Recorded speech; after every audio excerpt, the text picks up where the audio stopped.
The tech community is abuzz with heated debates, and at the center of it all is the Flipper Zero, a device that's stirring up global controversy. Once hailed as a groundbreaking tool for tech enthusiasts, the Flipper Zero is now finding itself on the wrong side of regulatory bodies. Brazil may have fired the first shot, but the backlash is quickly gaining momentum. Now, Canada has joined the fray, Amazon is pulling listings, and even eBay Germany is locking down its sales. What is it about this device that has everyone scrambling to shut it down? Brazil takes the lead in the ban.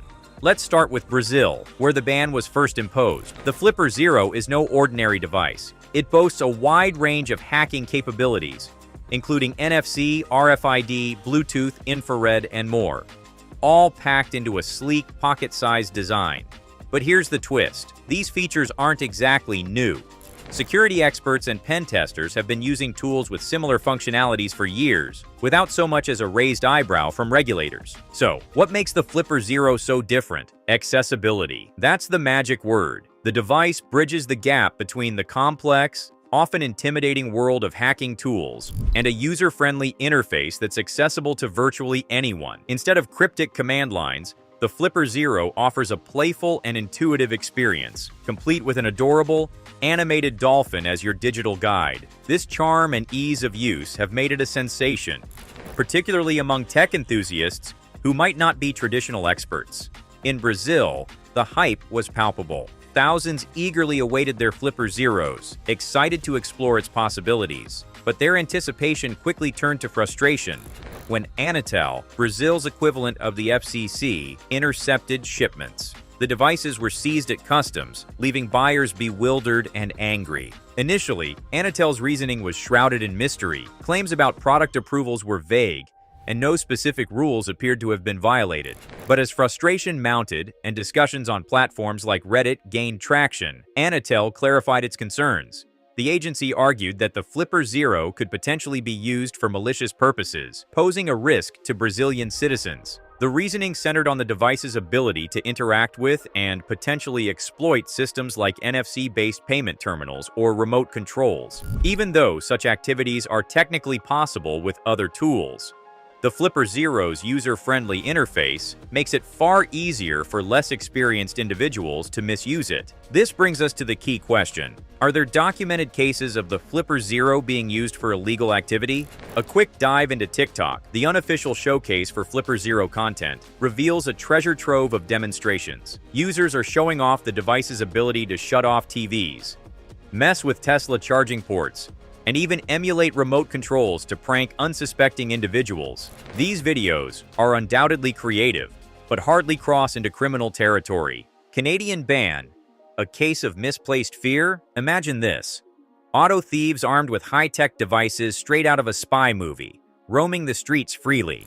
That's the dystopian scenario Canada claims to be tackling. By targeting the Flipper Zero, the nation has declared war on auto theft with bold resolve. But why? Even Prime Minister Justin Trudeau has pointed the finger, blaming gangs and organized crime for treating auto theft like a sport. And he's partially correct. Tech tools like the Flipper Zero have become more accessible, giving criminals new avenues to exploit. However, let's not jump to conclusions just yet. Is this cheerful device, complete with its friendly dolphin mascot, truly the mastermind's weapon of choice? Not at all. The Flipper Zero's role in auto theft is as relevant as a fish to a bicycle. In 2022, an astonishing 100,000 cars vanished in Canada. How many of those were stolen with a Flipper Zero? Brace yourselves for the anticlimactic answer: zero. So, what sparked this crackdown? A viral video. The video dramatically shows a Flipper Zero unlocking a car from a distance, complete with techie terms like megahertz and rolling codes. It's like a thriller in 30 seconds. Naturally, the ban hammers came down hard. But here's the catch.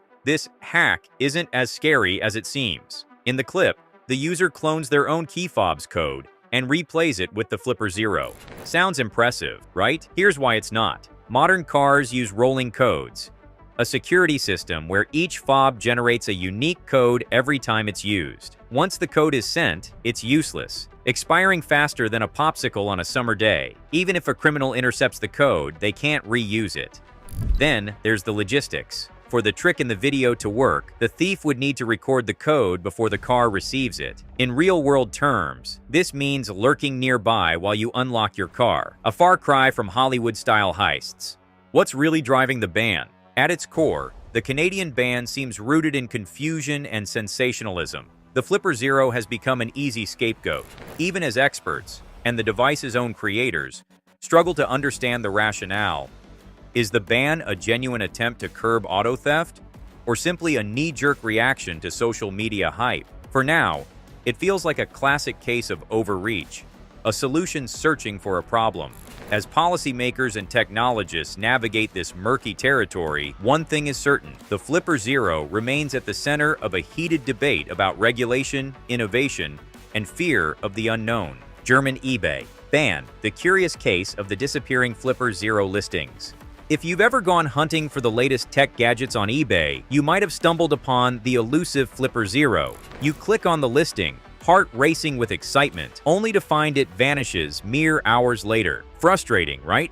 You're not alone. Take Neil, a fellow tech enthusiast who's been wrestling with this issue for months. On eBay Germany, Flipper Zero listings pop up like fleeting mirages, appearing just long enough to spark hope before being swiftly removed. And it gets worse. Some listings evade detection, only for the sales to be canceled post-purchase. Neil V highlights a critical pain point. While eBay may refund buyers in some cases, the process is far from seamless. Imagine the frustration of having your eagerly awaited gadget confiscated mid-transaction, leaving you in a limbo of lost payments and unfulfilled deliveries. It's a roller coaster of anticipation and disappointment.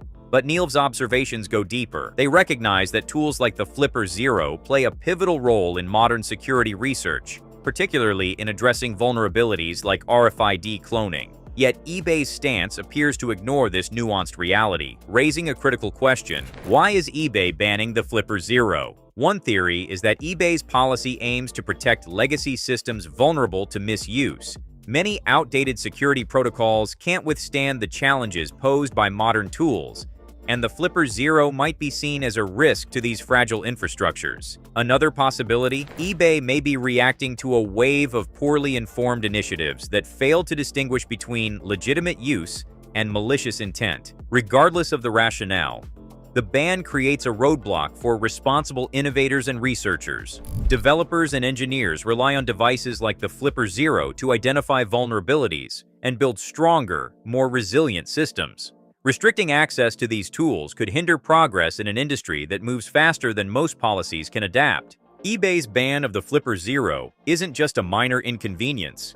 It's part of a larger debate about how to balance technological advancement with security concerns. This tension is emblematic of the rapidly evolving digital landscape, where innovation often outpaces regulation. So, what's the takeaway? For one, it's a call for informed policymaking. Rules that recognize the difference between responsible use and malicious activity. The Flipper Zero is more than just a hacking device. It's a tool for exploration, education, and yes, even harmless fun. As tech enthusiasts, it's up to us to advocate for policies that foster innovation while addressing genuine security threats. Let's ensure that in the race between technology and regulation, progress isn't stifled by fear or misinformation. The conversation is far from over. Join in, and let's work together to shape a future where technology and security thrive hand in hand.